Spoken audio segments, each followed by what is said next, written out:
চলেন তাহলে এখন 100 তোলা যাবে মনে হচ্ছে, ভাইজারটা উঠিয়ে দিই।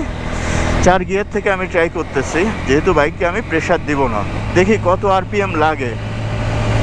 এবার 5 গিয়ারে যাই। আমি কিন্তু একেবারেই বাইকটাকে প্রেশার দিচ্ছি না, একেবারেই না।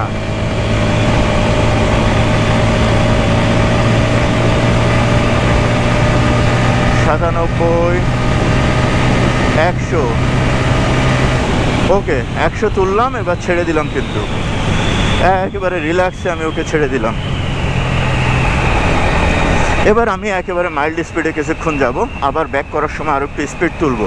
ব্রেকিং পিরিয়ডে এই জিনিসটা কিন্তু জরুরি।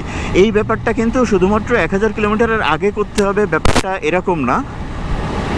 এই ব্যাপারটা আপনি যদি ব্রেকিং পিরিয়ড 1000 কিলোমিটার মেনটেন করেন, 800 কিলোমিটার পরে গিয়ে 2-1 বার 3-4 বার এই ব্যাপারটা করবেন। আর আপনি চাইলে ব্রেকিং পিরিয়ড 1500 কিলোমিটার পর্যন্ত মেনটেন করতে পারেন, 2000 কিলোমিটার পর্যন্ত মেনটেন করতে পারেন। সেক্ষেত্রে ব্রেকিং পিরিয়ড যেটা আপনি ধরবেন সেটা 200 বা 300 কিলোমিটার আগে আপনি মাঝে মাঝে বাইকটাকে একটু স্পিডিং করবেন। তবে স্পিডিং করার সময় মাথায় রাখবেন, স্পিডিং ম্যাক্সিমাম প্রেশার দিয়ে করা যাবে না। লো প্রেশারে স্পিড উঠাইতে হবে, এবং স্পিড ওঠার পরে বাইকটা কিন্তু ছেড়ে দিতে হবে, ছেড়ে দিয়ে এরকম মাইল্ড রাইড করতে হবে।